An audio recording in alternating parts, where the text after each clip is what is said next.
Hello, everyone, and welcome to our last reading from A Nest for Celeste. Yes, we'll be reading our last two chapters today. Um, I'm so excited to see where the story takes us and to see the ending finally. I've really enjoyed reading this book. I hope you've enjoyed listening to it. So, once again, this is A Nest for Celeste, a story about art, inspiration, and the meaning of home. It was written and illustrated by Henry Cole, and it was published by Catherine Tagan Books, an imprint of HarperCollins publisher. And yes, I am wearing a Panthers jersey today. If you know who number 59 is, extra dojo points. You can comment down below. Okay, so chapter 37, Departure. The summer was ending. Cicadas droned lazily in the surrounding treetops. The mockingbird, after a hiatus during the heat of the dog days, was singing again from inside the magnolia. We can tell that hiatus, which is an unfamiliar word here, don't know what hiatus means, but it stopped singing, right? It said it had a hiatus during the heat of the dog days, which means it's really hot outside, and then it was singing again, the magnolia tree. So it must have stopped for a little while, taken a little break on hiatus. A golden haze spread across the sky to the west. And there's that mockingbird back from hiatus, right? It's inside the treetops of the magnolia tree. Celeste woke from a long, deep sleep to the sound of a horse whinnying. She looked out her window. Down below, 3 horses stood in the shade of a pecan tree. Men were loading supplies and belongings onto one of the horses. Celeste recognized Audubon and Mr. Peary among them. She saw the dark shape of the gray cat sitting idly among the roots of the pecan tree, looking bored. At least now I can safely head back to Joseph's room, she thought. As the men worked, Celeste noticed that more than the usual amount of supplies and goods were being loaded. Too many things were being strapped to the back of the pack horse, including large flat bundles carefully wrapped. Those are the paintings. Celeste whispered to herself. Then her heartbeat quickened as she saw Joseph coming from inside the house, carrying a saddlebag. She could hear the men talking. That everything, Joseph? Audubon asked. Yes, sir. Well, almost everything. Almost? Yes, sir. I can't find my mouse. He eyed the gray cat under the magnolia. I just can't leave her here. Audubon frowned at Joseph. It's a mouse. Tighten those satchel straps. We're ready to go. Monsieur Peary, we bid you adieu. In a heartbeat, Celeste realized what was happening. Joseph was leaving and he wasn't coming back. The supplies he brought back from New Orleans were in preparation for a journey away from here. She felt panicky. She leaped from the sill, her feet flying as fast as a honeybee's wings down the attic steps, out through the knothole into Joseph's old room. It seemed lighter, empty. The rows of jars and plant stems were gone, as were the large sheets of paper and drawing supplies. Joseph's familiar smell barely lingered in the air. Celeste quickly climbed the drapes. From this sill, a floor lower, she had a better view of the yard below. Audubon and Joseph were checking and rechecking the ropes and leather straps. Then they turned to shake hands with Mr. Peary. Celeste knew she could never get there in time, and even if she could, would Joseph see her in the grass? Wouldn't she just be flattened under the feet of the horses, or chased across the grass by the cat, or sniffed out by Dash and eaten in one gulp? She could barely hear the voices of the men, but she knew they were saying words of parting. She saw Joseph lift his head towards his old bedroom window and imagined that his gaze lingered for a second. She raced back and forth along the windowsill. "Joseph, Joseph," she squeaked. But a moment more, and both Joseph and Audubon were astride their horses, Dash tagging behind. Joseph kept looking back over his shoulder toward the house. Celeste watched them ride down a lane. She watched until the bend in the road hid them from view and they disappeared. She made her way back up the attic steps. Home. She positioned her chair on the sill, then sat watching as the sun touched the treetops. She thought about Joseph, his skill at making a drawing, at making the painting of a leaf or flower look real, as though it were resting on the paper. She thought about his kindness, the gentle way he gave her a home in his pocket. Here's a picture of the two men riding away. And there's a live oak tree, which is a type of oak tree that has really, really cool, long, big branches like that. It's a live oak tree.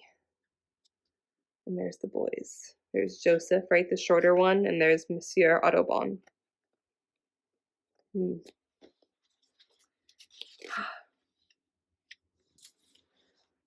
She pondered.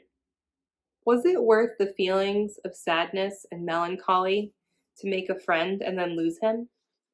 Would she rather not have the heartache of losing a friend and not have the memory of friendship?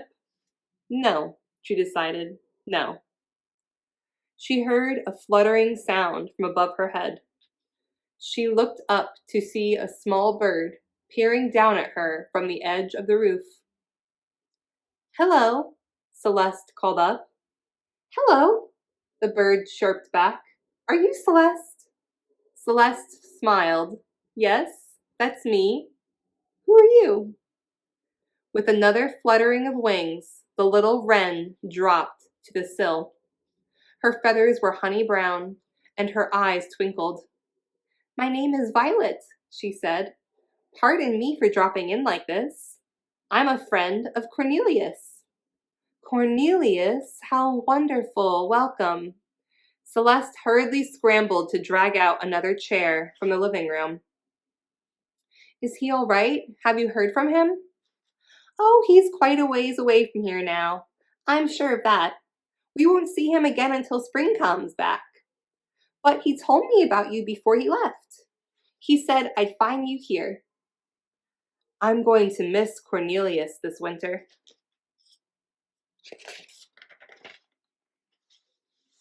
"He said you were the very best at finding dogwood berries," Violet said.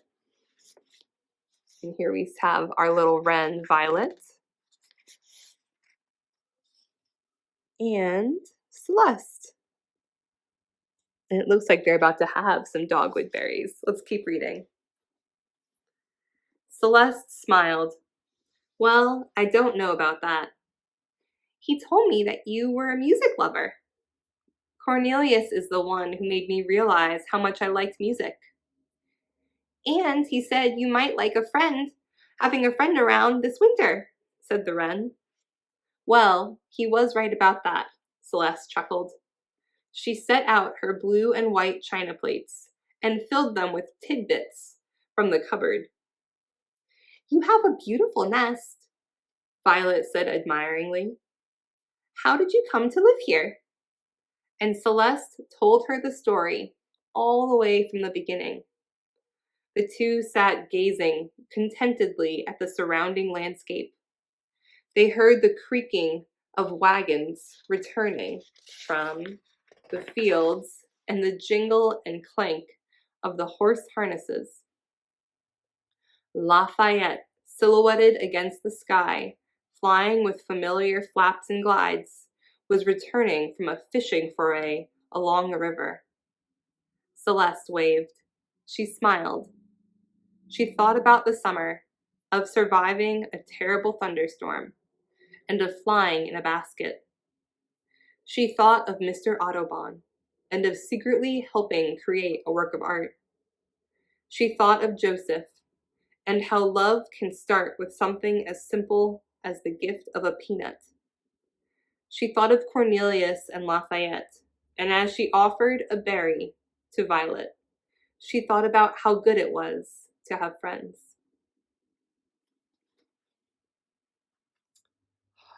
That's so sweet. So that's, there's the little berries.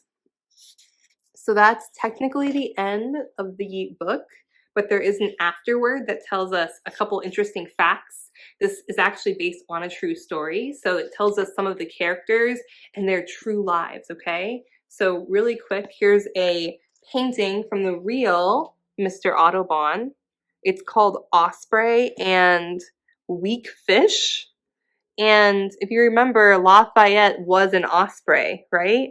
So we can presume that maybe the Lafayette from this book was based off of this painting. All right, let's read the afterword and see what else we can learn, okay? This really is a great book. I've really enjoyed reading it with you. Okay. John James Audubon, from 1785 born, and then he died in 1851, was a master at creating powerful images filled with beauty and emotion, even though his subjects were merely birds.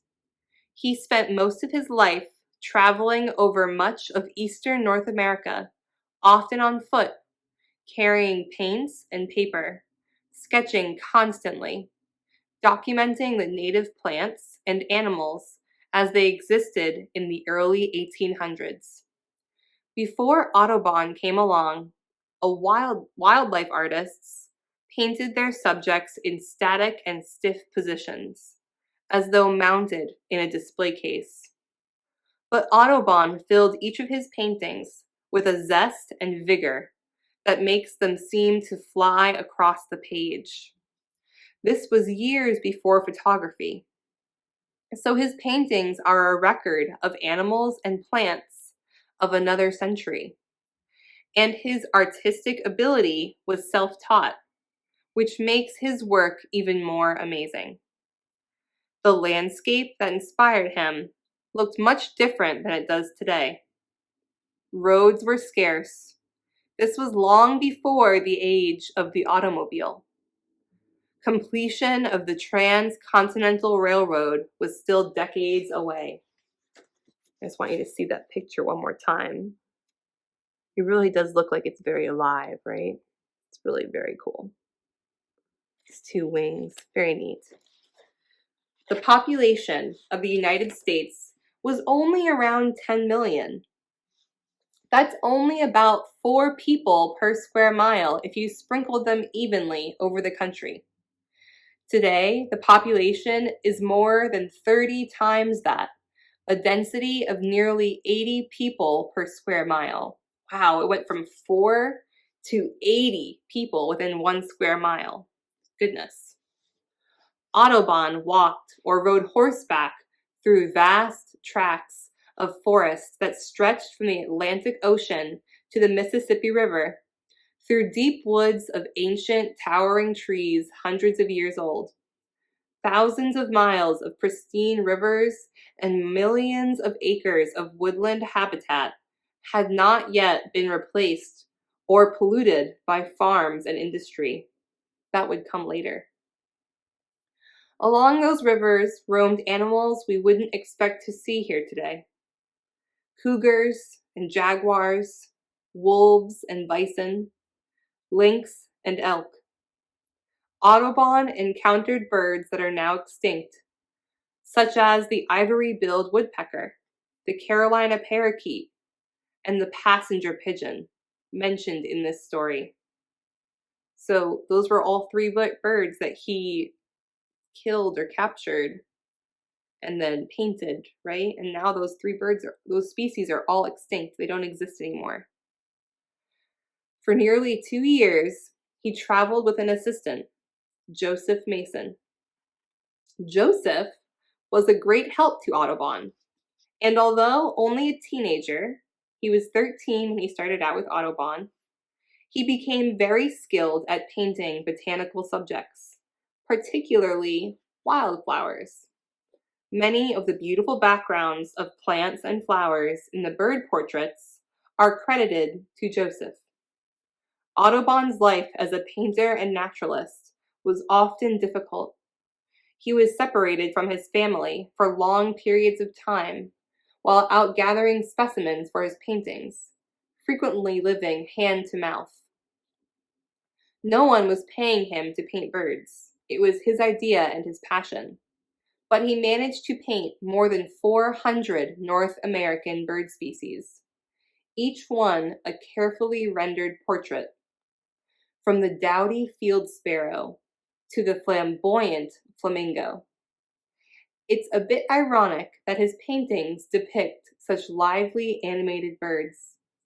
His artistic methodology would be illegal today.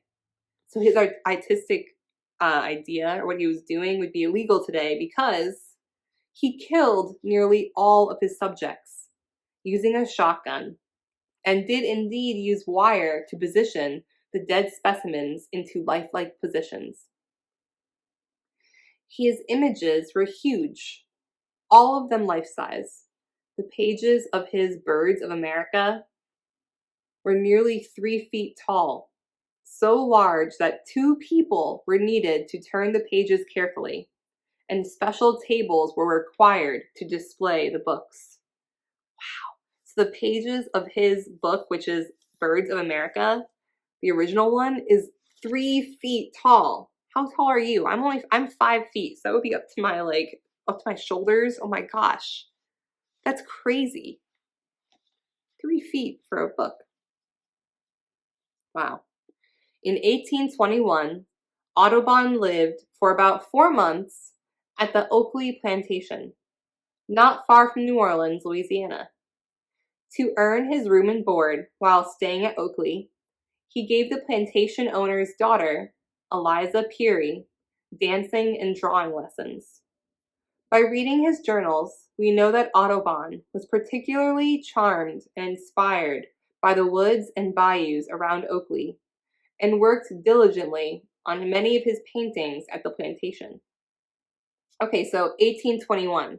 That's when this story took place. Now we know. That's almost exactly 200 years ago, right? We're in 2020. So 1820 would be exactly 200 years ago.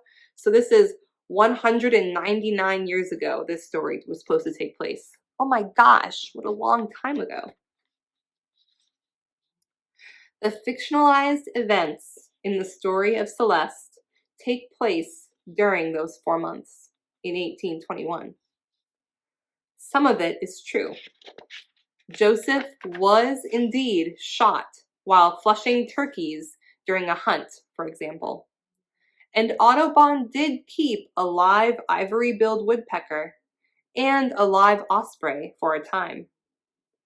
But did Joseph have a field mouse for a companion? Was Eliza's old dollhouse tucked away in the attic? I like to think so. I'm so fortunate to have honest, encouraging, thoughtful, and talented friends who spent many hours of their time reading drafts of this story and kindly giving me suggestions. This is now Henry Cole speaking, right? The author and the illustrator of this book. So he's going to thank a few people for helping him write it, which is really cool. It's great to have acknowledgments in our books to say thank you to those that helped us write it. Many, many thanks to Quinn Keeler, Laura Bem, Nancy Powell, Roland Smith, Margaret Elliott, and Nan Fry. Thank you, Amy Ryan, for your marvelous enthusiasm and energy with the design and layout. And to my wonderful editor and friend, Catherine Tagan. With much love and appreciation, I dedicate this book. Excellent. And then we have the author's bio on the back, right? It tells us a little summary about the author. Henry Cole is the illustrator of many beloved books for children, including his own Jack's Garden and On Meadowview Street. While growing up in Virginia, He enjoyed spending time outdoors and hiking in the woods and pretending he was Audubon. Sometimes he pretended he was an osprey. He still loves being outside, especially in his garden in Florida, where he likes to sketch and write. You can visit Henry online at www.henrycole.net. N-E-T. Excellent. Oh, what a really spectacular book, right? I really think this book was a lot about friendship. I know it says a story about art, inspiration, and the meaning of home, but what wonderful friends Celeste got to make, right? She found her home and she did learn about art, but I think friends are really the most important thing here too. What do you guys think? How did you feel about this book? Did you like it? Who was your favorite character? Would you want to live 199 years ago? What do you think? I'll talk to you later, okay? Have a lovely rest of your day. Bye.